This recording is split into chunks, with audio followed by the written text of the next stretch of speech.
ሰላማት ናይ ቪዥን ኬሲቲስ አካዳሚ ተኸታተልቲ ተምሃሮ ከመይ ፀንሑ? ኣነ ቤተልሔም ናይ 8ይ ክፍሊ ስነ-ህይወት መምህርኩም እየ። ንዝተወሰነ እዋን ነይረ ቀሬታ መዓንቲ ግን ከምዚ ከም ቅድም እናበልና ናይ ብሄራዊ ፈተና ምስራሕ ጀሚርና ኣለና። ናይ ፊዚክስን ኬሚስትሪን ተሰዲዱ ኣሎ። ብመዓንቲ ድማ ብናይ 8ይ ክፍሊ ብብሄራዊ ፈተና ናይ 2016 ስነ-ህይወት ሒዘልኩም መፅእ ኣለኹ። እቲ ቪድዮ ንክትሪኡ ከለኹም ከዓ ቪፒኤን ተጠቂምኩም እንተትሪኡ ይምረፅ። ናብ ናይ ሎማዓንቲ ሕቶና ናብ ፈተናና ቁፅሪ 1 ብዛዕባ ብዓይኒ ዘይረኣዩ ደቀቅቲ ሂወታውያን ዘፅንዕ ጨንፈር ስነ-ህይወት እንታይ ይበሃል? ብዛዕባ ደቀቅቲ ወይ ብዓይኒ ዘይረኣዩ ሂወታውያን ዘፅንዕ ጨንፈር ስነ-ህይወት እንታይ ይበሃል? ኤ ማይኮሎጂ፣ ቢ ማይክሮባዮሎጂ፣ ሲ ሞርፎሎጂ፣ ዲ ፊዚዮሎጂ። ማይኮሎጂ ብዛዕባ ፈንጋይ ዘፅንዕ ዘፈር ስነ-ህይወት እዩ። ቢ ድማ ማይክሮባዮሎጂ ብዛዕባ ደቀቅቲ ብዓይኒ ዘይረኣዩ ሂወታውያን ዘፅንዕ ዘፈር ስነ-ህይወት እዩ። ሲ ሞርፎሎጂ ብዛዕባ ቅርፂ እንስሳትን ተኽልታትን ዘፅንዕ ዘፈር ወይ ደሞ ጨንፈር ስነ-ህይወት እዩ። ዲ ድማ ፊዚዮሎጂ ብዛዕባ ንጥፈት ሂወታውያን ዘፅንዕ ክፋል ወይ ደሞ ዘፈር ስነ-ህይወት እዩ። ስለዚ መልስና እንታይ ይኾን ማለት እዩ? ማይክሮባዮሎጂ። ማይክሮ ማለት ደቂቅ እዩ። ስለዚ ብዛዕባ ደቀቅቲ ዘፅንዕ ዘፈር ስነ-ህይወት ማይክሮባዮሎጂ ይኾን ኣሎ ማለት እዩ።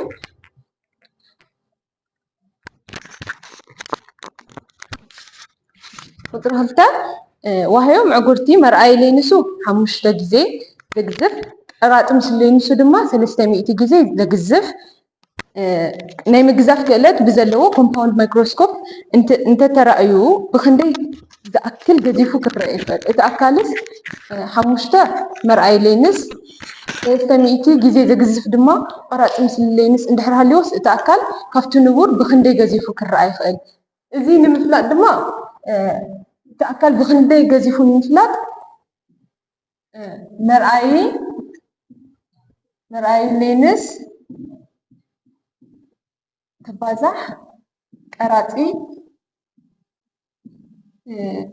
ለይንስ እዩ። እቲ ኣካልስ ካብቲ ንቡር ብክንደይ ገዚፉ ንምፍላጥ እቲ ዝረአየሉ ዘሎ መርኣይ ለይንስ ክባዛሕ እቲ ናይ ቀራፂ ለይንስ እዩ። ስለዚ 5 ግዜ ክባዛሕ 300 ግዜ ድማ ናይ ቀራፂ ምስሊ ለይንስ ይኾን ኣሎ። ስለዚ እቲ ኣካል ካብቲ ንቡር ብክንደይ ገዚፉ ኣሎ ማለት እዩ? 5 ግዜ ገዚፉ ይረአየና ኣሎ ማለት እዩ። ስለዚ መልስና እንታይ ይኾን ኣሎ? ዲ 5።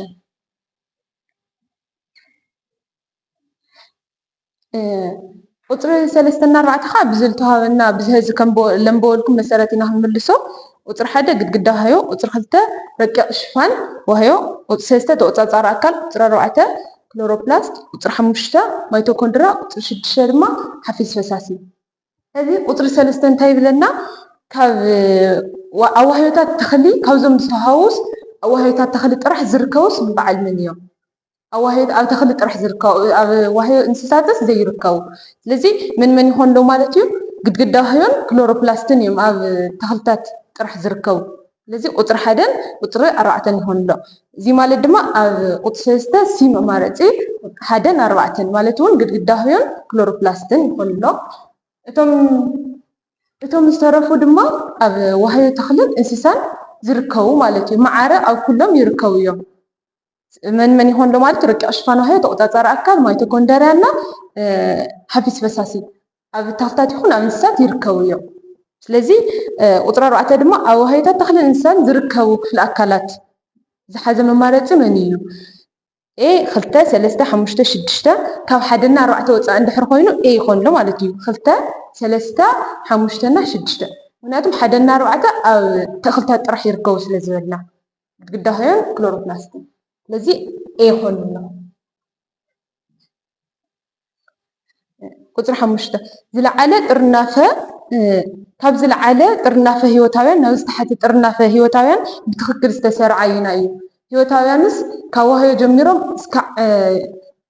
ዋህዮ ጀሚሩ ዝደቐቐ እስካዕ ሂወታውያን ይጥርነፉ እዮም፣ እስካዕ ዝዓበየ ሂወታዊ። እዚ ድማ ካብ ዝለዓለ ማለት እውን ካብ ሂወታዊ ናብ ዋህዮ ክስራዕ እንከሎስ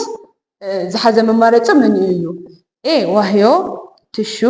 ኣካል ስርዓት ህይወታዊ እዚ ካብ ዝተሓተ ናብ ዝለዓለ እዩ ተሰሪዑ ዘሎ ካብታ ዝተሓተ ተዋህዮ ጀሚሩ ቲሹ ቀፂሉ ኣካል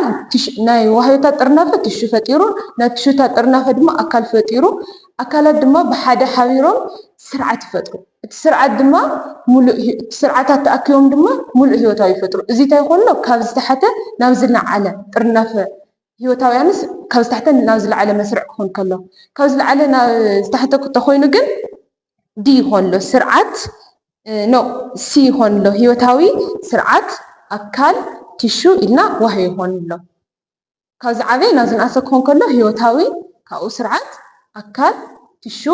ካብኡ ድማ መጨረሻ ዋህዮ ይኮን ማለት እዩ ስለዚ ሲ ይኮን ቁጥሪ 6 ካብዞም ስዕቡ ብዛዕባ ሓደ ዋህያዊ ካብ ሓደ ዋህያዊ ዋህዮ ዝተሃነፁ ህይወታውያን ትክክል ዝኾነ ሙሉእ ሓሳብ ኣየና እዩ ኣሜባ ኢዮግሌና ፓራመሴምን ዝንቀሳቀሱን ምግቦም ዘዳልውን ሓደ ዋህያዊ ህይወታውያን እዮም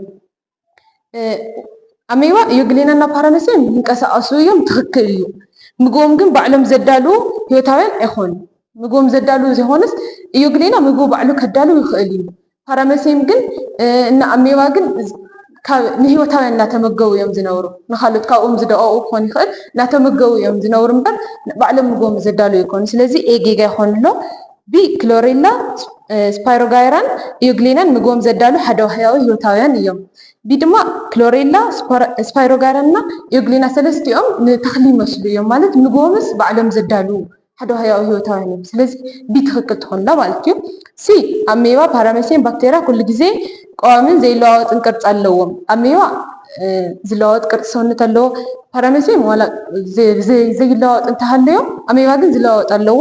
ባክቴርያ እውን ከምኡ ባሲላይ ክኾን ይኽእል ክቢ ዝተፈላለዩ ስለ ዘለዎ ጌጋ ትኾንላ ማለት እዩ ዲለ ክሎሬላ ስፓይሮጋይራ እና ፓራሜሴም ኣብነት ሓምለዋይ ሳባ እዮም ፓራሜሴም ኣብነት ሳባ ብለይ ምዃኑ ንዛ ሙሉእ ሓሳብ የፍርሳሎ ማለት እዩ ስለዚ ቢ ክሎሬላ ስፓይሮጋይራን ኢዮግሌናን ምግቦም ዘዳልው ሓደ ዋህያዊ ህይወታውያን እዮም ትብል ትክክል ትኾንላ ማለት እዩ ሻውዓይ ብዛዕባ ባክቴርያ ትክክል ዝኾነ ኣየና እዩ ኩሎም ባክቴርያታት ጠቐምቲ እዮም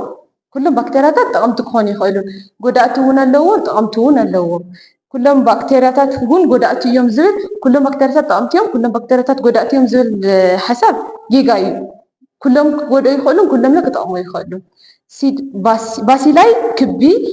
ቅርፂ ዘለዎ ባክቴርያ እዩ እዚ ትክክል እዩ ባሲላይ ክቢ ቅርፂ ዘለዎ ባክቴርያ እዩ መብዛሕትኦም ባክቴርያታት ድማ ጠቐምቲ እዮም መብዛሕትኦም ባክቴርያታት ዘይኮኑስ ሓደ ሓደ ባክቴርያታት እዮም ጠቐምቲ መብዛሕትኦም እዞም ጠቐምቲ ዝበሃሉ ግን ኣብኦም ዝርከቡ ሰሙን ንፀባ ንምርጋእ ዝጠቕሙ ከምኡ ዝበሉ እዮም እምበር ኩሎምስ ጠቐምቲ ይኾኑ ስለዚ ሲ ባሲላይ ክቢ ቅርፂ ይኹንሎ ሻምናይ ዓብይን ንእሽተይን ተቆፃፃሪ ኣካላት ዘለዎ ሓደ ዋህያዊ ህይወታዊ ዓብይና ንእሽተይ ተቆፃፃሪ ኣካል ህይወታዊ ዓብይና ንእሽተይ ተቆፃፃሪ ኣካል ዘለዎ ሓደ ዋህያዊ ህይወታዊ ፓራሜሴም ጥራሕ እዩ ስለዚ መን ይሆን ፓራሜሴም ማለት እዩ ኢዮግሌና ባክቴርያ ካልኦቶም ዓብይና ንእሽተይ ዝኾነ ተቆፃፃሪ ኣካልስ የብሎም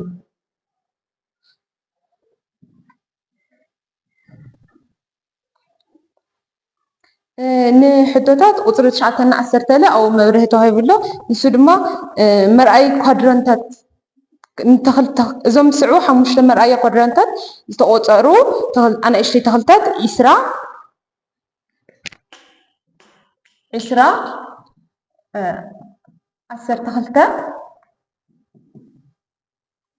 32 10 እና 11 እዮም እዞም 5 ዝተቆፀሩ ኳድራንታት ከም መርኣያ ዝተቆፀሩ እዮም ስለዚ ካብኡ እቲ ናይቲ ቦታ ለለ ብትርብዒት ክግለፅ እንከሎ 6000 ትርብዒት ሜትር እዩ ናይቲ ቦታ ስፍሓቱ 6000 ትርብዒት ሜትር እዩ ካብዚ ቦታ ዝተወሰዱ መርኣያታት ድማ 5 20 12 32 እና 10 ካብኡ 11 በዝሒ ዘለዎም ተኽልታት ኣለዉ ኣብ ሓደ ኳድራንት ዝርከቡ ማእኸላይ ቁፅሪ ተኽልታት ክንደይ እዩ እቲ ማእኸላይ ቁፅሪ ተኽልታት ንምድላይ እቶም ቁፅርታት ደሚርና ናይቶም ቁፅርታትስ ማእኸላይ ውፅኢት እንደለና ማለት እዩ። እዚ ንብል ከለና 20 ክድመር 12 ክድመር 32 ክድመር 10 ክድመር 11 ኣብ ርእሲ 5 ይኾን ማእኸላይ ውፅኢቶም ናይዞም ቁፅርታት ብምድላይ። ስለዚ እዚ ተደሚሩ 20 ክድመር 12 32 ክድመር 32 64 ክድመር 10 74 ክድመር ሓደ ድማ 85 ይሆን ኣሎ 85 ና 5 ከተማቂሉ ድማ 17 ይሆን ኣሎ። ስለዚ ኣብዚ ኣብ ሓደ ኳድራንት ክርከቡ ዝኽእሉ ማእኸላይ ቁፅሪ ተኽልታትስ ክንደይ ይሆን ማለት እዩ 17 ስለዚ 17 ድማ ኣብ ቁፅሪ 9 መማረፂ ቢ ትርከብ። ቁፅሪ 10 ኣብ ውሽጢ 6,400 ሜትሮ ስፍሓት ዘለዎ ቦታ ጠቕላላ ክርከቡ ዝኽእሉ ተኽልታት በዝሒ ተኽልታት ክንደይ እዩ? ጠቕላላ ዝርከብ በዝሒ ህይወታውያን ንምፍላጥ ድማ እቶም እቲ ናይ ማእኸላይ ቁፅሮም ዝረኸብናዮ ክባዛሕ እቲ ናይ ትርብዒት ቦታ እዩ። ስለዚ 17 ክባዛሕ 6,000 ይኾን ኣሎ። እዚ ኣባዚሕና ድማ 102,000 መፅኡ እዩ። ስለዚ 102,000 ድማ ኣብ ቁፅሪ 10 መማረፂ ሲ ትርከብ።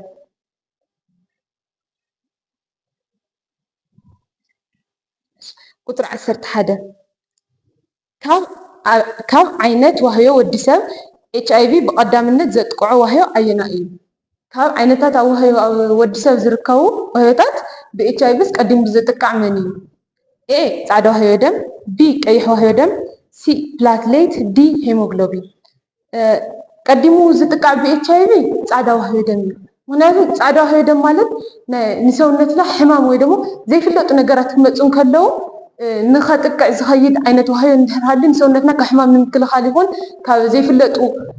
ነገራት ንምክልኻል ፃዕዳ ዋህዮ እዩ ቅድሚ ኩሉ ዝከላኸል ናይ ሂወትና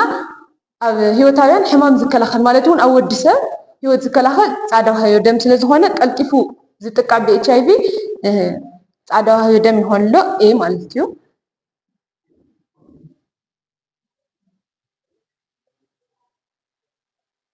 12 ከም ኣንበጣ ዝበሉ ነፍሳት ኣብ ቤተ ፈተነ ብሂወቶም እንተለው ንምፅናሕ እንጥቀመሉ ዓይነት ሜላ እንታይ ይበሃል? ኤ ቴራርየም፣ ቢ ኳድራንት፣ ሲ ኣኳርየም፣ ዲ መንበሪ ሂወታውያን። ንምዕቃብ እንጥቀመሉ ቴራርየም ይኮን። ምክንያቱ ንካልኦቶም ኣኳርየም ኣብ ማያዊ ኣካል ዝርከቡ ከምኒ ዓሳታት ካልኦት ማያዊ ኣካል ዝርከቡ እንስሳት ንምዕቃብ ኢና እንጥቀመሉ። ኳድራንት ኮይኑ ለለ ትርዒት ቦታ ንምዕቃን እንጥቀመሉ ኳድራንት ትርዒት እዩ። ሓደ ብሓደ ሜትሮ ዝኾነ 1 ሜትር ስኩዌር ስፍሓቱ ልመፅእ መዐቀኒ እዩ። መንበሪ ሂወታውያን ድማ መንበሪ ሂወታውያን እውን መዕቀቢ ኣንበጣ ክኾነ ይኽእል። ስለዚ ቴራርየም ኤ ይኾን ኣሎ ማለት እዩ።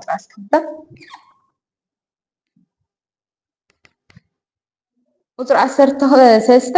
ኣብ ፒራሚድ ቁፅሪ ኤ ካብ ታሕቲ ንላዕሊ እንትንኸይድ ቁፅሪ ሂወታውያን እናወሰኸ ይኸይድ። ኣብ ፒራሚድ ቁፅሪ ንብል ከለና ካብ ከምዚ ፒራሚድ ኣሎ ካብ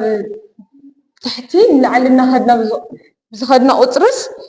ቁፅሪ ሂወታውያን እናወሰኸ ይኸይድ። እዚ ጌጋ እዩ። ካብ ታሕቲ ንላዕሊ ብዝኸድና ቁፅርስ ቁፅሪ ሂወታውያንስ እናቐነሰ እዩ ዝኸይድ። ቢ ካብ ላዕሊ ንታሕቲ እንትንወርድ ሂወታውያን ዝረኽቦ ጉልበት እናነከየ ይኸይድ። ካብ ላዕሊ ንታሕቲ ብዝወረድና ቁፅሪ ድማ ጉልበት ዝረኽቦ እቶም ሂወታውያን ዝረኽቦ ጉልበትስ እናወሰኸ እዩ ዝኸይድ እምበር እናቐነሰ የኾነ እዩ ዝኸይድ። ስለዚ ጌጋ ትኾንላ ቢ እውን። ሲ ድማ ካብ ታሕቲ ንላዕሊ እንትንኸይድ ቁፅሪ ሂወታውያን እናነከየ ዝረኽቦ ጉልበት ድማ እናወሰኸ ይኸይድ። ጉልበት ካብ ላዕሊ ንታሕቲ ይውስኽ እንድሕር ኢልና ካብ ታሕቲ ንላዕሊ ክኸድ ከሎ እናነከየ እዩ ዝኸይድ። ስለዚ ቁፅሪ ሂወታውያን ካብ ታሕቲ ንላዕሊ እንትንኸይድ እናነከየ ይኸይድ ኢሉ ሲ። ቁፅሪ ሂወታውያን እናነከየ ይኸይድ ኢሉ ካብ ላዕሊ ንታሕቲ ሓደ ጌጋ ይኾን ኣሎ። ካብዚ ካብ ላዕሊ ንታሕቲ ብዝወረድና ቁፅሪ ሂወታውያን እናወሰኸ ይኸይድ። ካብኡ ዝረኽቦ ጉልበት ድማ እናወሰኸ ይኸይድ። ትኽክል ትኾንላ። እዚ ጉልበት እናወሰኸ እዩ ዝኸይድ። ኣብዚ 9 ኣብ መፅሓፍ ከምዚ ኣብነት ዝገለፁ ኣብዚ 9 እንድሕር ኮይኑ ኣብዚ 9 ኣብዚ 9 እናወሰኸ እዩ ዝኸይድ። እቲ በዝሒ ሂወታውያን እውን እናወሰኸ ይኸይድ። ግን ሲ እውን እናነከየ ስለ ዝብል እቲ ሂወታውያን ጌጋ ይኾን ኣሎ። دي ድማ ካብ ላዕሊ ንታሕቲ እንትንወርድ ቁፅሪ ሂወታውያን ዝረኽቦ ጉልበትን እናወሰኸ ይኸይድ ካብ ላዕሊ ንታሕቲ እናወረድና ብዝኸድና ቁፅርስ ቁፅሪ ሂወታውያን እውን እቲ ዝረኽቦ ጉልበት እውን ይውስኽ እዚ ትኽክል ይኾን ዶ ካብ ላዕሊ ንታሕትስ ቁፅሪ ሂወታውያን ይውስኽ እዩ ጉልበት ዝረኽቦ እንቶም ሂወታውያን እናወሰኸ ይኸይድ ስለዚ ትክክለኛ መልሲ ቁፅሪ 13 ዲ ይኾን ዶ ማለት እዩ እሺ ቁፅሪ 14 ብዛዕባ ሳባታት ትክክል ዝኾነ ሓሳብ ኣየና እዩ ኤ ሳባታት ምግቦም ይዳልው እዮም እዚ ትክክል ሳባታት ባዕሎም ምግቦም ይዳልው እዮም ቢ ሳባታት ሱር ጉንድን ቆፅልን ኣለዎም እዚ ጊጋ እዩ ሳባታት ሱር ጉንዲ እና ቆፅሊ የብሎምን ሲና ዲ ድማ ኣብ ጨውነትና ጨውነት ዘይብሉ ጥራሕ ብምዃኖም ጊጋ ይገብርዎ ኣለዉ እዚ ሓሳብ በር ኣብ ጨውነት ዘለዎ ክርከብ ይኽእል እዩ ኣብ ጨውነት ዘይብሉ ክርከብ ይኽእል እዩ ግን ጥራሕ ብምህላዩ ሲና ዲ ጊጋ ይኾን ኣለዋ ስለዚ ኤ ሳባታት ምግቦም ዘዳልው እዮም ዝብል ትክክል ይኾን ኣሎ ማለት እዩ ቁፅሪ 15 ብሕብረት ሳባን ፋንጋይን ዝፍጠር ሂወታዊ ወይ ድማ ብሕብረት ሳባን ፋንጋይን ብናቶም ንፍንተይትስ ዝዓቢ ዓይነት ዝዓቢ ሂወታውስ ኣየና እዩ ኢልና ኤ ሊቨርዎርትስ ቢ ሞስ ሲ ላይከን ዲ ድማ ፈርን እዩ ዲ ፈርን ሲ ስለዚ መልስና እንታይ ይኾን ሲ ላይከን ብሕብረት ናይ ሳባን ፋንጋይን ዝዓቢ ሂወታዊ ላይከን ይበሃል ሲ 16 ብኸይዲ ልውጠት ተቐርፁ ዝተፈለየ ነፍሳት ኣየና እዩ ልውጠት ተቐርፁ ማለት ካብ እንቁላሊሕ ክሳብ ዓብይ ዝወፅሑ ዘሎስ ዝተፈለየ መን እዩ ኤ ጣንጡ ቢ ኣንበጣ ሲ ሃመማ ዲ ድማ ንህይ ኤ ጣንጡ ሙሉእ ልውጠት ተቐርፁ ኣለዋ እንቁላሊሕ ላርቫ ፑፓ ኢሉ ዓብይ ወይ ድማ በፅሒ እዩ ናይ ኣንበጣ ግን እንቁላሊሕ ካብኡ ኒምፍ ዝተጫጭሐት እንቁላሊሕ ኒምፍ ካብኡ ዓብይ ወይ ድማ በፅሒ እዩ ስለዚ ጉዱል ልውጠት ተቐርፂ ይኾን ኣሎ ሲ ሃመማ ሙሉእ ልውጠት ተቐርፂ ኣለዎ ካብ እንቁላሊሕ ላርቫ ፑፓ ካብኡ ድማ በፅሒ እዩ ናይ ዲ ንህቢ እውን ከምኡ እዩ ማለት እንቁላሊሕ ላርቫ ፑፓ ካብኡ ድማ በፅሒ ወይ ድማ ዓብይ እዩ ስለዚ ዝተፈለየ መን ይኾን ኣሎ ኣንበጣ ብልውጠት ተቐርፁ ንምንታይ ጎደሎ ልውጠት ተቐርፂ ስለ ዘለዎ ስለዚ ቢ ኣንበጣ ይኾን ኣሎ 17 ብዛዕባ ስርዓት ኣስካሪን ትክክል ዘይኮነ ኣየና እዩ ኤ ደገፍን ቅርፅን ይህብ እዚ ትክክል እዩ ስርዓት ኣስካሪን ናይ ሂወታውያን ወይ ናይ ሰባት ናይ ወዲሰብ ንሰብ ድጋፍን ቅርፅን ይህቡ እዮም ትክክል እዩ ቢ ኣካላት ሰውነትና ከይጉድኡ ይከላኸል እዚ ማለት ኣብ መሰንገል ዝርከቡ ኣዕፅምቲ ህዝቢ ንኣብነት ንልቢ ሳምባ ከይጉድኡ ይከላኸሉ እዮም ስለዚ እዚ እውን ትክክል ይኾን ኣሎ ሲ ሰውነትና ንምንቅስቃስ ይጠቅም እዚ ክንብል ከለና ብዝርከብ ብዓፅምቲ ኣስካሪና ውሽጢ ብላዕሊ ስጋ ሸፊንዎ ኣሎ ሓቂ እዩ ግን እቶም ዓፅምቲ ኣስካሪን ወይ ድማ እቲ ስርዓት ናይ ኣስካሪና እዩ ንክንቀሳቀስ ይጠቕመና ኣሎ ስለዚ ሲ እውን ትክክል ይኾን ኣሎ ዲ ድማ መልእኽቲ የመሓላልፍ እዚ ትክክል ኣይኮነን ምክንያቱ መልእኽቲ ዘመሓላልፉ ስርዓት መትኒ ማለት ውህብታት መትኒ ተኣኪቦም ዝፈጥርዎም ከም ሓንጎል ዕትብቲ ዓንዲ ሕቆ ንሳቶም ብሓባር ኮይኖም እዮም ዝሰርሕዎ ስርዓት እዩ መልእኽቲ ዘመሓላልፍ ስለዚ ትክክል ዘይኮነ ካብ ናይ ስርዓት ኣስካሪን ዲ መልእኽቲ የመሓላልፍ ይኾን ኣሎ 19 ይቅርታ 18 ንድሕሪትን ንቅድሚትን ናብ ሓደ ኣንፈት ጥራሕ ዝንቀሳቀስ መጋጥም ዓይነት መጋጥም ኣየና እዩ ንድሕሪትን ንቅድሚትን ጥራሕ ዝንቀሳቀስ መጋጥም ኣየና እዩ ኤ ተዓፃፊ መጋጥም ማለት ናብ ሓደ ወገን ጥራሕ ዝዕፀፉ ማለት ከምዚ ኣብ ብርኪ ኢድ ዝርከብ ናብ ሓደ ወገን ጥራሕ ዝዕፀፉ ቢ ዘዋሪ መጋጥም ማለት ለ ሙሉእ ከም ብሒሳብ ከም ክቢ 360 ዲግሪ ዘሩ እዚ ክንብል ከለና ኣብዚ ኣብ ማእገርና ናይ ላዕለዋይ መሓውር ወይ ድማ ኢድና ከምዚ ሙሉእ ክዘር ከሎ ዘዋሪ መጋጥም ይገብረሎ ማለት እዩ ተንሸራታት መጋጥም ናብ ሓደ ወገን ወይ ንጎኒ ወይ ንቅድሚትና ንድሕሪት ናብ ሓደ ጥራሕ ዘብል ንቅድሚት ወይ ንድሕሪት ስለዚ ሲ ተንሸራታት ይኾን ኣሎ ዲ ፍርቂ ዘዋሪ ወይ ድማ ቅላስ መጋጥም ማለት ሙሉእስ ኣይኮነን ፍርቂ ይዘርሎ ከም ንኣብነት ኢድና ህዝስ ፍርቂ ይዘር እምበር ሙሉእስ ክዘራ ይኽእል ኣብዚ ብርኪ ኢድና ዝርከብ ቅላስ መጋጥም ወይ ድማ ስለዚ መልሱ እንታይ ይኾን ኣሎ ሲ ተንሸራታት መጋጥም ናብ ቅድሚትና ናብ ድሕሪት ወይ ድማ ንጎኒ እውን ንምዕፃፍ ናብ ሓደ ኣንፈት ጥራሕ ንምንቅስቃስ ዝጠቕሙና መጋጥም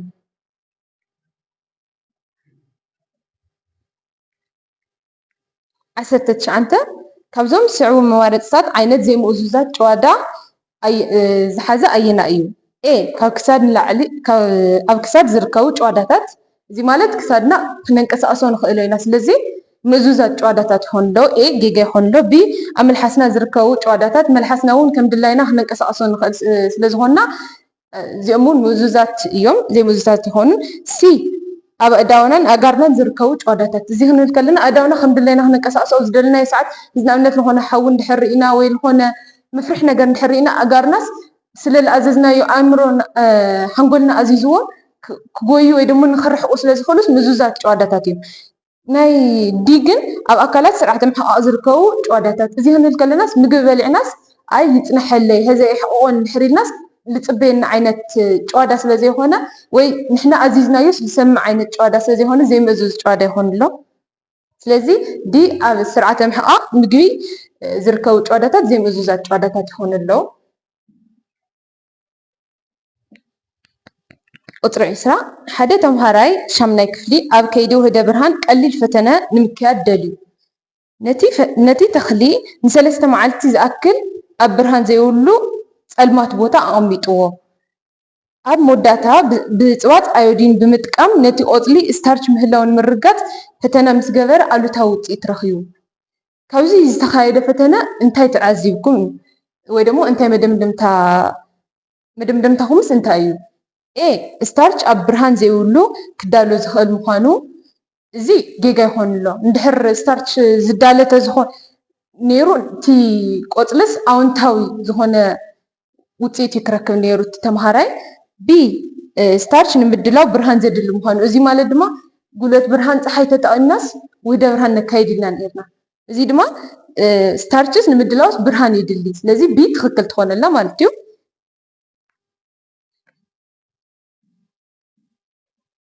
ቁፅሪ 21 ኣየር ንውሽጢ ኣብ እንትንፍሰሉ እዋን ኣየር ዝመሓላለፈሎም ቱቦታት ብቅደም ሰዓብ ዝሓዘ መማረፂ ኣየና እዩ? ኣየርስ ካብ መጀመርያ ክነእቲ ከለና ትሒዙ ሳምባና ዝበፅሕ ዘሎስ ዘርኢ መማረፂ ትክክለኛ ዝኾነ ቅደም ሰዓቡ ዘርእስ ኣየና እዩ? ኤ ኣፍንጫ ብሮንካይል ሸምበቆ ኣየር ከረጢት ኣየር። እዚ ትክክል ይኮነ። ኣፍንጫ ይጅምር ካብኡ ናብ ሸምበቆ ኣየር እዩ ዝኸይድ። ስለዚ ጌጋ ትኾንላ ኤ። ቢ ሸምበቆ ኣየር ብሸምበቆ ኣየር ክጅምር ስለዘይኽእል ካብ መጀመርቱ ጌጋ ይኾን ዶ ማለት እዩ። ሲ ኣፍንጫ ሸምበቆ ኣየር ብሮንካይል ከረጢት ኣየር። እዚ ትክክለኛ ቅደም ሰዓብ ናይ ኣየር ከም ነተንፍሶ ገና ናብ ውሽጢ ክነእትን ከለና ትሒዙ ስጋዕ ሳምባ ዝበፅሕ ትክክለኛ መስርዕ ሲ ይኾን ኣሎ። ኣፍንጫ ካብኡ ሸምበቆ ኣየር ካብኡ ብሮንካይል መጨረሻ ድማ ከረጢት ኣየር ይበፅሕ ኣለው ሳምባ ማለት እዩ። ስለዚ ሲ ትክክለኛ መልሲ ትኾንላ። 22 ኣብ እዋን ጥንሲ ኣዶን ዕሸልን ዘተሓዝ ቱቦ ዳሽ ተባሂሉ ይፅዋዕ። ኣብ እዋን ጥንስስ ኣዶና ዕሸል ካብ ኣዶ ምግቢ ንክኸይድ ደም እውን ንክኸይድ ናብቲ ቆልዓ፣ ካብ ቆልዓ ድማ ዘይተፃረየ ደም ናብ ኣደ ንክኸይድ እቲ ዘተሓዝ ኣደን ዕሸልን ቱቦስ እንታይ ይበሃል? እቲ ቱቦ እንታይ ይበሃል? ዕትብቲ ይበሃል። ስለዚ ዕትብቲ ድማ ቢ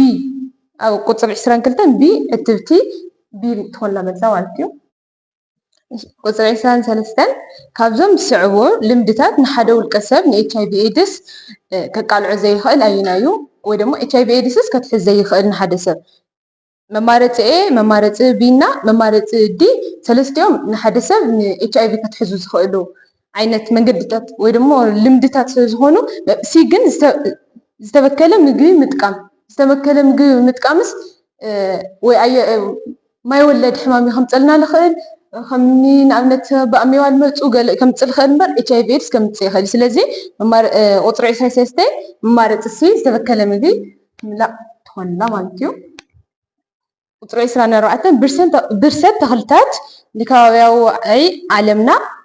ከም ሓደ መበገሲ ጌርና ዝውሰደሉ ምክንያት ንምንታይ እዩ? ብርሰት ተኽልታት ሲ ከም ዋዒ መወሰኺ ምክንያቱ ኢልና ንወስዶስ ንምንታይ እዩ? ኤ ተኽልታት ክወስድዎ ዝግባእ ካርቦን ዳይኦክሳይድ ስለዝውህልል፣ እዚ ትክክል እዩ። ተኽልታት ምግቦም ንምድላው ብውህደ ብርሃን ዝበሃል ከይድስ ምግቦም የዳልው ኢልና ኢና። እቲ ምግቦም ንምድላው ግን ካብ ከባቢ ኣየርስ ካርቦን ዳይኦክሳይድ ይደልዮም። ስለዚ እቲ ካርቦን ዳይኦክሳይድ ንሕና ዝተቃፀለ ኣየር ኮይኑ ካባና ዝወፅእ ኣየር ኢልና ነርና እቲ ኣየር ድማ ኣብ ከባቢ ኣየር ብዝተወሰኸ ቁፅሪ ዋዒ ዓለም ይውስኽ ተኽልታት እንድሕር ሃልዮም ወይ ብርሰት ተኽልታት እንድሕር ዘይሃልዩ ግን እቲ ካርቦን ዳይኦክሳይድ ስለ ዝወስድዎ ዋዒ ዓለም ክቕንሱ ይኽእሉ እዮም ተኽልታት ስለዚ ተኽልታት ክወስድዎ ዝግባእ ካርቦን ዳይኦክሳይድ ስለ ዝውህድ ክኾን መልሱ ማለት እዩ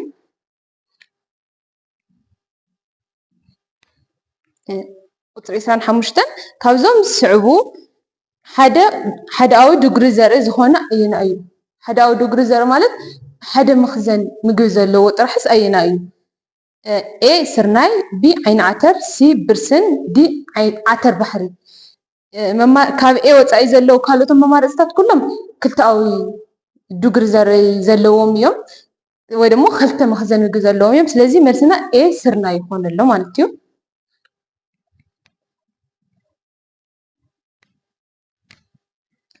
ቁፅሪ 26 ካብዞም ዝስዕቡ ኣብ ከይዲ ውህደ ብርሃን ዝፍፀም ኩነት ኣየንኡ እዩ ውህደ ብርሃን ተኽልታትስ ውህደ ብርሃን ክካይዱ ከለውስ ካብዞም ዝግበሩ ወይ ድማ ካብዞም ዝፍፀሙስ ኣየና እዩ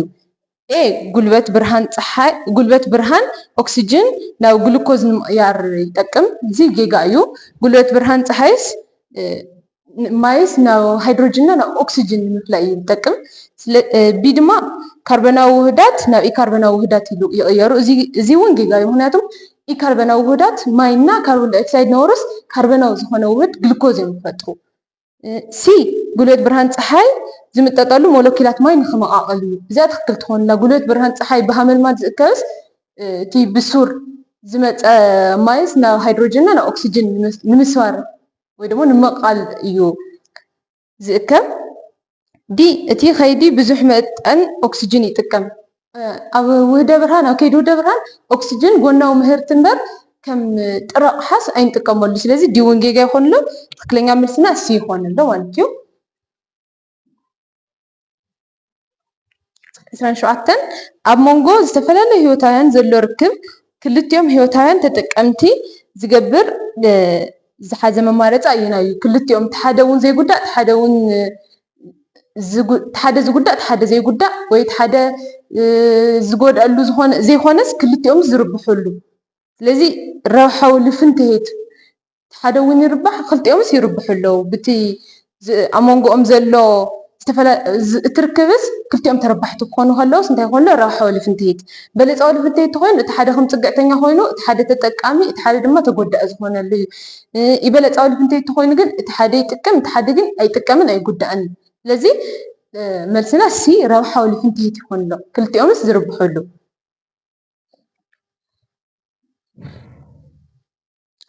ቁፅሪ 28 ካብዞም ዝስዕቡ ብዛዕባ ሓመድ ትክክል ዘይኮነ ኣየና እዩ ኤ ሓመድ ንክፍጠር ብዙሓት ኣማይት ግዜ ወይ ድማ ዓመት ይደሊ እዚ ክበሃል ከሎ ካብ ከውሕታት እናተሰባበረ ብነባሪ ኣየር ክኾን ይኽእል ብዝተፈላለዩ ዝፀልዎ ነገራት ኣሎ ብብዙሕ ዓመታት እዩ ግን ብዙሓት ኣማኢት ዓመታት ወሲዱ እዩ ዝፍጠር እዚኣ ትኽክል እያ ቢ ሓመድ ክትካእ ዘይኽእል ሃፍቲ ተፈጥሮ እዩ እዚኣ ጌጋ ትኾንላ ማለት ተኽልታት ሓመድ ካብ ከውሒ እናተሰባበረ ይፍጠር ኢልና ብዙሓት ኣማኢት ዓመታት ይውሰደሉ እምበር ተተካእ እዩ ዘይተተካእ ዘይኮነስ ተተካእ ዝኾነ ሃፍቲ ተፈጥሮ እዩ ስለዚ ጌጋ መን ትኾነላ ማለት እዩ ቢ ሓመድ ክትካእ ዘይኽእል እዩ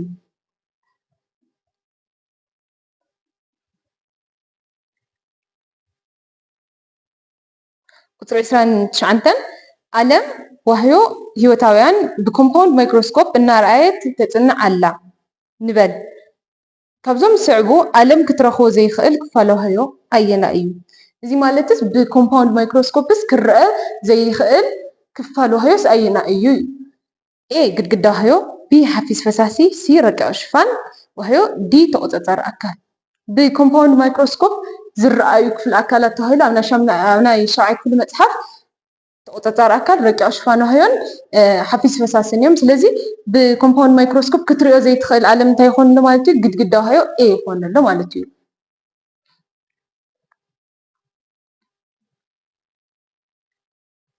30 ካብዞም ዝስዕቡ መሳርሕታት ስነ ህይወት ኣግዚፍካ ናይ ምርኣይ ክእለቱ ልዑል ዝኾነ ኣየና እዩ ካብ ኩሎም ካብዞም መማረፂ ዘለው ዝለዓለ ኣግዚፉ ናይ ምርኣይ ክእለት ዘለዎ ካብኣቶም ኤ ኤሌክትሮን ማይክሮስኮፕ ኤሌክትሮን ማይክሮስኮፕስ ካብ ኩሎም ዝዓበየ ናይ ምግዛፍ ክእለት ኣለዎ ስለዚ ኤ ይኾን ሎ መልስና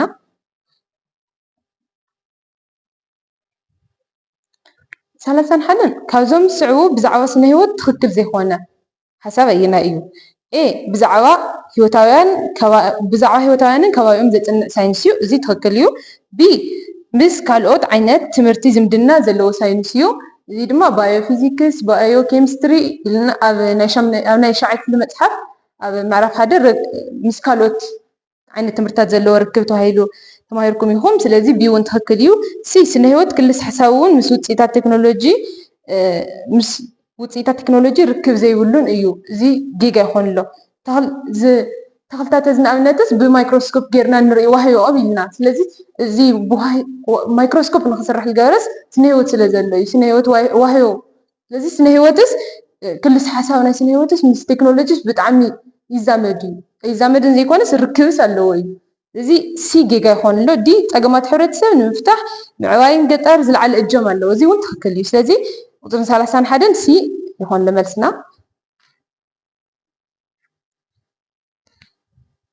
32 ካብዞም ስዕቡ ህይወታውያን ብርሃን ፀሓይ እንትረክብ ምግቡ ዘዳሉ እንተዘይረኽቡ ድማ ኣብ ከባቢኡ ብምምጣት ዝምገብ ኣየና እዩ ካብዞም መማረፂ ኤ ቢ ሲ ዲ ኩሎም ሓደ ህይወታውያን እዮም ካብኣቶም ግን እንድሕር ብርሃን ፀሓይ ሃልዩ ሃመልማል ስለ ዘለዎ ምግቡ ዘዳሊ እንድሕር ብርሃን ፀሓይ ዘየለ ግን ካብ ከባቢኡ ዝርከብ እናመጠጠ ዝምገብ ሓደ ህይወታዊ ኤ ኢዮግሌና ቢ ፓራሜሲየም ሲ ኣሜባ ዲ ክሎሬላ ተባሂልና ኣለና መልሱ ኤ ኢዮግሌና እዩ ምክንያቱም ፀሓይ ዘለዎ ሃመልማል ተጠቒሙ ግሉኮዝ ምግቡ የዳሊ እቲ ፀሓይ ዘይብሉ ግዜ ከዓ ብምምጣጥ ይምገብ ፓራሜሲየም ኣሜባ ግን ክልቲኦም ተመገብቲ እዮም እምበር ባዕሎም ምግቦም ኣየዳልዩን ዲክሎሬላ ድማ ምግቡ የዳሊ እዩ ምግቡ ኣብ ዘዳሊ እዩ ዝምደብ እምበር ኣብ ብርሃን ፀሓይ ኣብ ዘይብሉ ግዜ እናመፀጠ ዝምገብ ኣይኮነን ስለዚ መልስና ኤ ኢዮግሌና ይኾን ኣሎ ቁፅሪ 33 ካብዞም ስዕቡ ዘይምገብን ዘይንቀሳቀስን ብርኪ ዕቤት ኣየና እዩ ካብዞም ናይ ልውጠታ ቅርፂ ናይ ነፍሳት ኢልና እንቁላሊሕ ላርቫ ፑፓ እና በፅሒ ኢልና ነርና ካብኣቶም ወይ ድማ ካብ ኒምፍለ ካብ ናይ ጉዱል ካብኣቶምስ ዘይምገብን ዘይንቀሳቀስን ብርኪ ኣብ ዕቤት ካብ ዝርከቡ እምበር እንቁላሊሕ ክንብል ነርና ግን ብርኪ ዕቤት ስለ ዝበልናዮ ፑፓ ይኾን ኣሎ ላርቫ ብጣዕሚ ተመጋቢ እዩ ኒምፍ እውን ተመጋቢ እዩ እንቁላሊሕ ግን ኣብ ዕቤት ይኮነን ዘሎ ስለዚ ኣብ ዕቤት ክኾን ዝኽእል ፑፓ ጥራሕ እዩ ዲ ማለት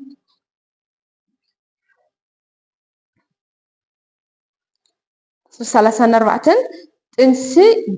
ጥንስን ብፆታዊ ርክብ ዝመሓላለፉ ሕማማትን ንምክልኻል ዝጠቅም ኣየና እዩ ጥንስን ብፆታዊ ርክብ ዝመሓላለፉ ሕማማትን ንምክልኻል ዝጠቅመና ኣየና እዩ ኤ ዲያፍራም እዚ ጥንሲ ጥራሕ ዝከላኸል ቢ እውን ከምኡ ሉፕ ንጥንሲ ምክልኻል ዝጠቅም ሲ ግን ንኮንዶም ንጥንስን ብፆታዊ ርክብ ዝመሓላለፉ ሕማማትን ንምክልኻል ይጠቅም ፒል ግን ዲ ድማ ፒል ጥንሲ ንምክልኻል ጥራሕ ስለ ዝጠቅም መልስና ሲ ይኾን ኣሎ ማለት እዩ ቁፅሪ 35 መብዛሕትኦም ሕማማት ተኽሊ መበገሲኦም እንታይ እዩ መብዛሕትኦም ሕማማት ተኽሊ ብፋንጋ እዮም ዝብገሱ ባክቴርያ ንሰባት እዮም ዘምፅኡ መብዛሕትኦም ናይ ተኽልቲ ሕማማት ግን ብፋንጋ እዮም ዝመፁ ስለዚ መልስና ኤ ይኾን ኣሎ ሳሳይ 6 ሓደ ኣውድ እግሪ ዘርኢ ዝኾነ ተኽሊ ካብ ክልተ ኣውድ እግሪ ዘርኢ ዝኾነ ብምንታይ ይፍለ ሓደ ኣውድ ዝኾኑስ ካብ ክልተ ኣውድ እግሪ ዘርእስ ብምንታይ ይፍለዩ ኤ ጎና ድሱር ስለ ዘለዎ ጎና ድሱር ኣብ ክልታዊ ድግሪ ዘርኢ ዝርከብ ስለዚ ኤ ጌጋ እዩ ቢ ጥንኩር ዝኾነ ጉንዲ ኣለዎ ጥንኩር ዝኾነ ጉንዲ የብሎምን ሓዳዊ ክልታዊ እዮም ጥንኩር ዝኾነ ጉንዲ ዘለዎም ሲ ኣብ መንጎ ዛይለምን ፊሌምን ካምቤም ዝበሃል ክፋል ኣለዎ እዚ ኣብ ሓዳዊ ድግሪ ዘርኢ ይኹን ኣብ ክልታዊ ኣብ ክልቲኦም ካምቤም ኣሎ እዩ ስለዚ ጌጋ ይኾን ሎ ሲኡ እንዲ ድማ ተማዕዳደውቲ ዝኾኑ ትቦ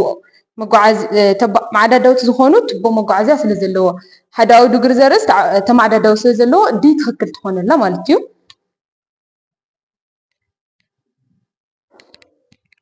ቁጥሪ 37 ፅገ ካብ ከረጢት ዘርኢ ተባዕታይ ኣካል ዕምበባ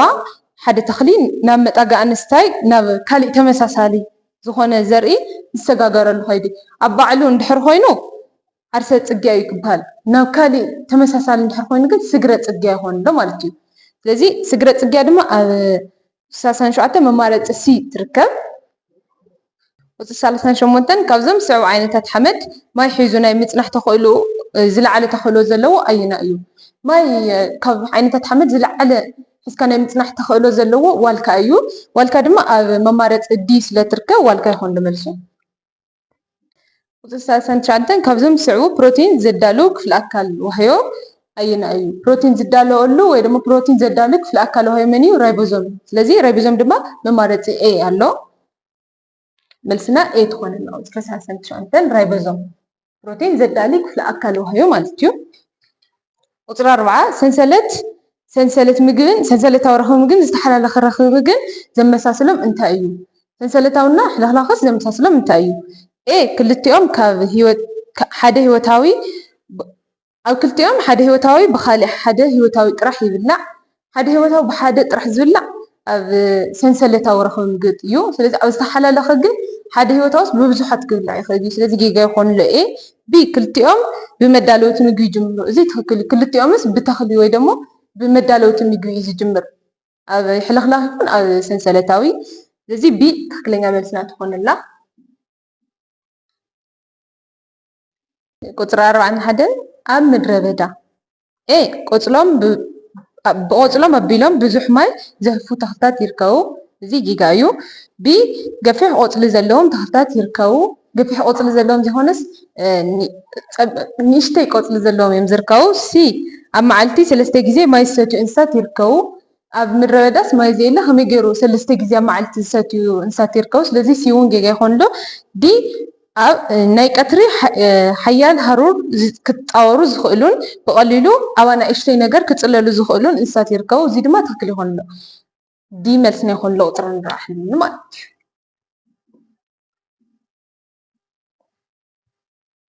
ቁፅሪ 42 ግደይ ናብ ሜዳ ብምኻድ እዞም ዝስዕቡ ተኽልታት ኣኪቡ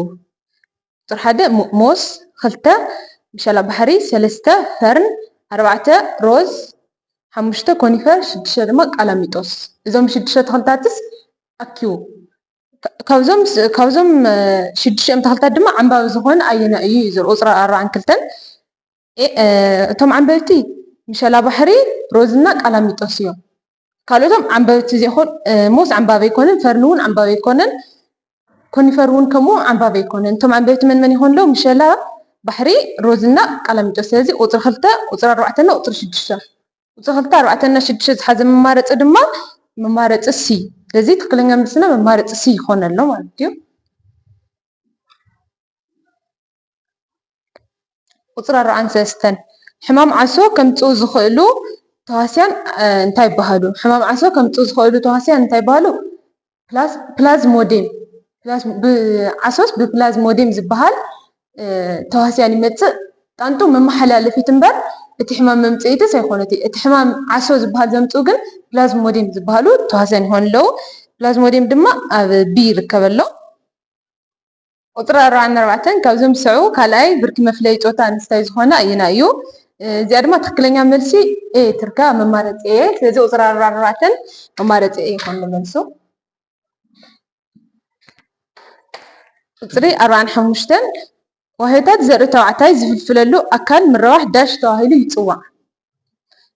ዋህታት ዘርኢ ተባዕታይ ዝፍልፍለሉ ቱቦታት ሰሚነ ፈረስ ማለት ኣብ ከረጢት ኣብ ፍረ ነብሲ ኮይኑ ግን ኣብ ቱቦታት ሰሚነ ፈረስ ይኾን ሎ ስለዚ 45 ለ ትክክለኛ መልሲ ኤ ይኾን ኣሎ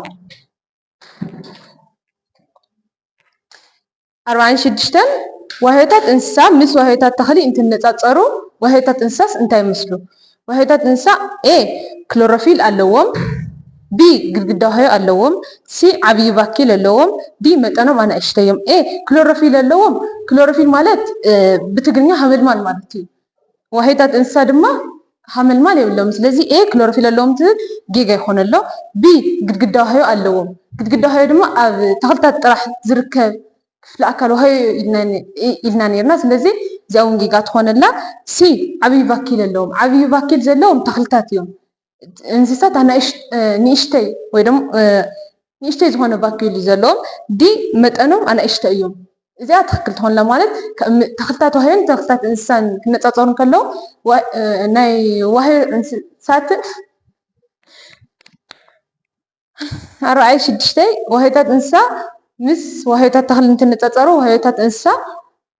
ኤ ክሎሮፊል ኣለዎም ቢ ግድግዳ ዋህዮ ኣለዎም ሲ ዓብይ ቫክዩል ኣለዎም ዲ መጠኖም ኣናእሽተይ እዮም ኤ ክሎሮፊል ኣለዎም ክሎሮፊል ማለት ብትግርኛ ሃመልማል ማለት እዩ ዋህዮታት እንስሳት ድማ ክሎሮፊል ወይ ደግሞ ሃመልማል ንብሎ ብትግርኛ የብሎምን ስለዚ ጌጋ ይኾን ኣሎ ቢ ግድግዳ ዋህዮ ኣለዎም ግድግዳ ዋህዮ ድማ ኣብ ዋህዮ ተኽልታት ጥራሕ ዝርከብ ኢልና ነርና ስለዚ ቢለ ጌጋ ይኾን ኣሎ ሲ ዓብይ ቫክዩል ኣለዎም ዋህዮታት እንስሳ ኣናእሽተይ ቫክዩል እዩ ዘለዎም ስለዚ ሲለ ጌጋ ይኾን ኣሎ ዲ ድማ መጠኖም ኣናእሽተይ እዮም ዋህዮታት እንስሳ ካብ ዋህዮታት ተኽሊ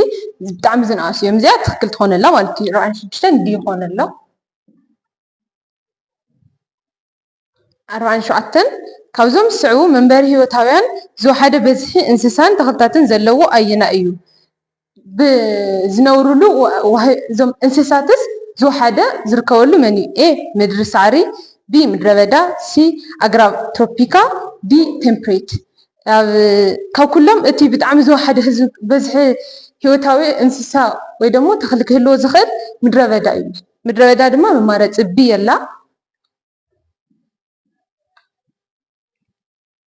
ቁፅሪ 48 ካብዞም ዝስዕቡ መፍለይ ጂምኖስፐርም ዝኾነ ኣየና እዩ ጂምኖስፐርም ማለት ዝራውሕ ዓይነት ተኽልታት ኮይኖም ግን ቅሉዕ ዝኾነ ወይ ደግሞ ኮን ይበሃል ትመራብሖም ናይ ዓንበብቲ ተኽልታት ኮይኑ ዓምባቢ ኮይኑ ካብኡ ግን ዘርኦም ዝተሸፈነ እዩ ናይ ጂምኖስፐርም ድሕር ኮይኑ ግን ቅሉዕ እዩ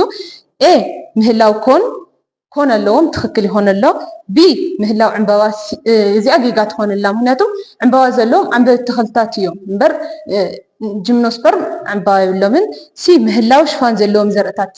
ጂምኖስፐርም ሽፋን ዘለዎም ዘይኮነስ ሽፋን ዘይብሎ ደግሞ ዝተቐልዐ ዘርኢ እዩ ዘለዎም ዲ ምህላው ገፋሕቲ ኣውፅልቲ ዘይኮኑስ ብጣዕሚ ኣናእሽተይ ቀጠንቲ ዝኾነ ኣውፅልቲ እዮም ዘለዎም ስለዚ ትክክለኛ መልስና ኤ ይኾን ኣሎ ምህላው ኮን ቁፅሪ 49 ፈርን ካሞስን ሊቨርዎርትስን ብምንታይ ይፍለዩ ኤ ሃመልማል ስለ ዘለዎም ምግቦም ሰዳሉ እዚ ንሰለስቲኦም ዘመሳስሎ እምበር ዘፈላለዮም ኣይኮነን ቢ ቱቦታት መጓዓዝያ ስለ ዘይብሎም እዚ እውን ሰለስቲኦም ፈርን ሞስና ሊቨርዎርትስ ቱቦታት መጓዓዝያ የብሎምን ሲ ብኢፆታዊ ምርባሕ ጥራሕ ስለ ዝራውሑ እዚኦም ሰለስቲኦም እውን ብኢፆታዊ እዮም ዝራውሑ ዲ ሱር ጉንድን ቆፅልን ስለ ዘለዎም እዚ ትክክል ይኾን ፈርን ካብ ሞስና ሊቨርዎርትስ ዝፍለይሉ ሱር ጉንድና ቆፅሊ ስለ ዘለዎም ዲ ትክክለኛ መልሲ ትኾነላ ማለት እዩ ቁፅሪ 50 ኣብ ውሽጢ ቆፎ ንህቢ ዝለዓለ ቁፅሪ ዘለዎም ወይ ደግሞ ዝለዓለ ቁፅሪ ሒዞም ዝርከቡ ኣይኖት እዮም ካብ ኣብ ውሽጢ ቆፎ ንህቢ ዝርከቡስ ዕንዝር ንህቢ ንግስቲ ንህብና ሰራሕተኛ ንህብስ ዝለዓለ ቁፅሪ ዘለዎም መን እዮም ኤ ሹም ንህቢ ቢ ዕንዝር ንህቢ ሲ ሰራሕተኛታት ንህቢ ዲ ኩሎም ማዕረ በዝሒ ኣለዎም ብዝለዓለ በዝሒ ወይ ደግሞ ዝለዓለ ቁፅሪ ዘለዎም ሰራሕተኛታት ንህቢ እዮም ኣብ ቆፎ ንህቢ ስለዚ ሲ ሰራሕተኛታት ንህቢ ይኾኑ መልስና ቁፅሪ 51 ዘይንቀሳቀሱ መጋጥም ዝርከበሉ ክፍለ ኣካል ስርዓት ኣስካሬን ኣየና እዩ ዘይንቀሳቀስ መጋጥም ዝርከበሉ ዓንዲ ሕቆ ሓውሲ ንጎኒ ንቅድሚትን ድሕሪትን ንቀሳቀስ ኢልናዮ ነርና ቢ ሽክና ርእሲ ካብዞም ዘይንቀሳቀሱ መጋጥም እዩ ሲ መሓውር ድማ ኢድና ዝንኣብነት ሙሉእ ዘዋሪ ክኾን ይኽእል ኢና ነርና ንመሰንገለ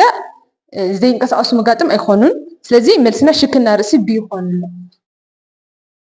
52 ብዛዕባ ዑደት ፅግያት ትክክል ዝኾነ መማረፂ ዝሓዘ ኣየና እዩ ወይ ድማ ፍለዩ ኤ ዑደት ፅግያት ውህደት ዘርእታት እንተዘይሃልዩ ክሰት እዚ ትክክል እዩ ውህደት ዘርእታት ማለት ጥንሲ እንድሕር ዘይሃልዩስ ዑደት ፅግያት ይካየድ እዚ ትክክል ኤ ትክክል ቢ ዑደት ፅግያት ወሰንቲ ሆርሞናት ቴስቴስትሮንን ኣንድሮጅንን እዮም ቴስቴስትሮንን ኣንድሮጅን ናይ ደቂ ተባዕትዮ ስለ ዝኾኑ ዑደት ፅግያት ግን ኣብ ደቂ ኣንስትዮ ዝካየድ እዚ ለጌጋ ይኾን ኣሎ ሲ ዑደት ፅግያት ኣብ እዋን ጥንሲ እንድሕር ሃልዩ ዑደት ፅግያት ክህሊ ይኽእልን ሲ እውን ጌጋ ይኾን ኣሎ ዲ ዑደት ፅግያት ዕድመ ልክዕ ዝካየድ ክስተት እዩ ዑደት ፅግያት ዘውቃዕሉ ግዜ ኣሎ እቲ ዘውቃዕሉ ግዜ እውን ብትከተ ፅግያት ይበሃል ዑደት ፅግያትስ ዕድመ ልክዕስ ዝኾነ ይኾን ስለዚ መልስናታ ይሆን ትክክለኛ ኤ ዑደት ጽግያት ውደት ዘርእታት እንደር ዘይሃሉ ይኽሰት።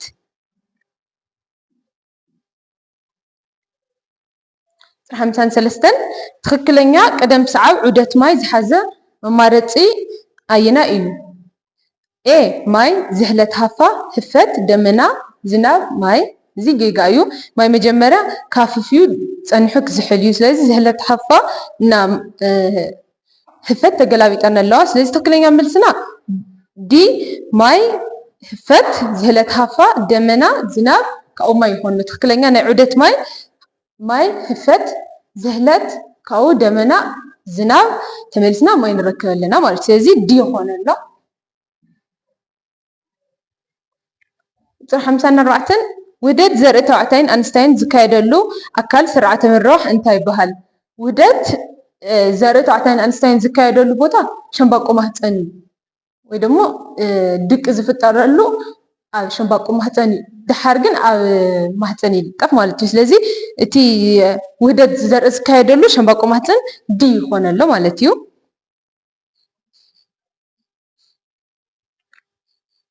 55 ኣብ ስነ ህይወት እንጥቀመሎም ውፅኢታት ቴክኖሎጂ ኮይኑ ድፍኢት ደም ንምዕቃን ዝጠቅም መሳርሒ እንታይ ይበሃል? ድፍኢት ደም ወይ ደሞ ጸቕጢ ደም ንምዕቃን ዝጠቅም ሲግኖማኖሜትር እዩ። ሲግኖማኖሜትር ድማ መማረፂ ሲ ትርከብ።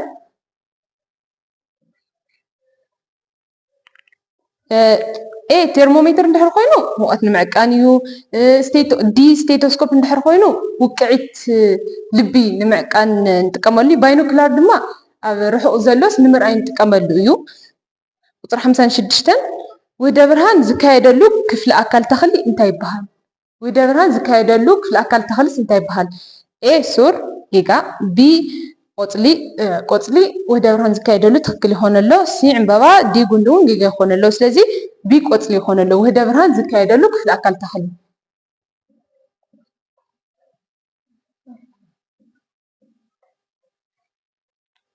ቁፅሪ 57 ዝነውሐ እዋን ምልኦ ዘለዋ እንስሳ ኣየነይቲ እያ?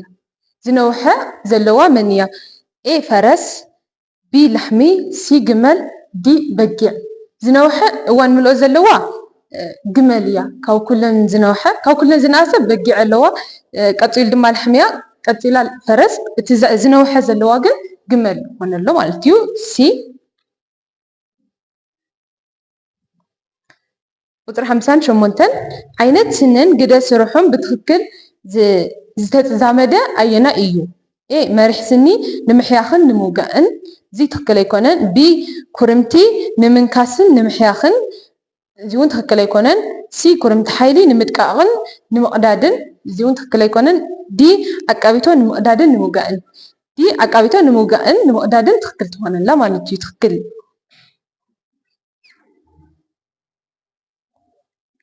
ቁፅሪ 59 ኤችኣይቪ ኤድስ ክመሓላለፈሉ ዘይኽእል መንገዲ ኣየና እዩ? ኤችኣይቪ ኤድስስ ክመሓላለፈሉ ዘይኽእል መንገዲ ኤ ብዝተወከለ ደም ክመሓላለፍ ይኽእል እዩ። ኤችኣይቪ ዘለዎ ደምስ ንኣብነት ቁስሊ እንድሕር ሃሊና ወይ ደም ሰብስ ደም ኣብ ዝወሃበሉ ግዜ እንድሕር ዝተወከለ ደም ወይ ኤችኣይቪ እንድሕር ሃልይዎ ክመሓላለፍ ይኽእል እዩ። ቢ ሰብ ዝተጠቐመሉ መርፍእን ስሪንጋ ምጥቃም እቲ ሕሙም ዝተጠቐመሉ እንድሕር ተጠቒምናስ ኤችኣይቪ ኤድስ ክሓልፍ ይኽእል እዩ። ሲ ብንክስ ይጣንጡ ግን ክሓልፈ ይኽእልን። ሲ ድማ ብፀባ ጡብ ካብ ኣደና ዕሸልስ ክመሓላለፍ ይኽእል። ስለዚ ትክክለኛ መልሲ ሲ ብንክስ ይጣንጡ ይኾነ ኣሎ።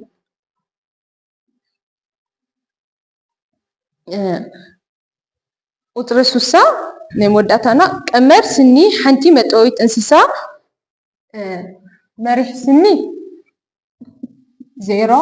ኣብ ርእሲ 2 ዓቃቢቶ 1 ርእሲ 1 ኩርምቲ 2 ኣብ ርእሲ 2 ኩርምቲ ሓይሊ እውን ኩርምቲ ሓይሊ 2 ኣብ ርእሲ 2 እዚ ቀመር ስኒ ዘለዋ መጥበዊት እንስሳ ጠቕላላ ክንደይ በዝሒ ስኒ ኣለዋ? ጠቕላላ በዝሒ ስኒ ንምርካብ እዞም 0 ኣብ ርእሲ 2 ክባዛሕ 2 ኣብ ርእሲ 2 ንገብር። ናይ መሪሕ ስኒ ናይ ዓቃቢቶ ሓደ ኣብ ርእሲ ሓደ ክባዛሕ ክልተ ኣብ ርእሲ ክልተ ናይ ኩርምቲ ክልተ ኣብ ርእሲ ክልተ ክባዛሕ ክልተ ኣብ ርእሲ ክልተ ንገብሮ ምክንያቱ ናይ ኩርምቲ ሓይሉ እውን ጀመርታ ክልተ ኣብ ርእሲ ክልተ ክባዛሕ ክልተ ኣብ ርእሲ ክልተ ንገብሮ ምክንያቱ እዚ ሓደ ክልተ ናይ ኒናስ ናይ ላዕለዋይ ወይ ናይ ታሕተዋይ ኮይኑ ካብኡ ግን ናይ ፍርቂ ክፋል ስለ ዝገልፅ እዩ ስለዚ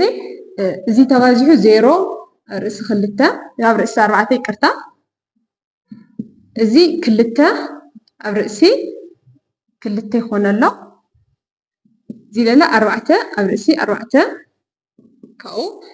እዚ እውን 4 ኣብ ርእሲ 4 ይኮን ኣሎ ካብኡ ኩሎም ኣብዚኣ ዘለውስ ብሓደ ንድምሮም ማለት እዩ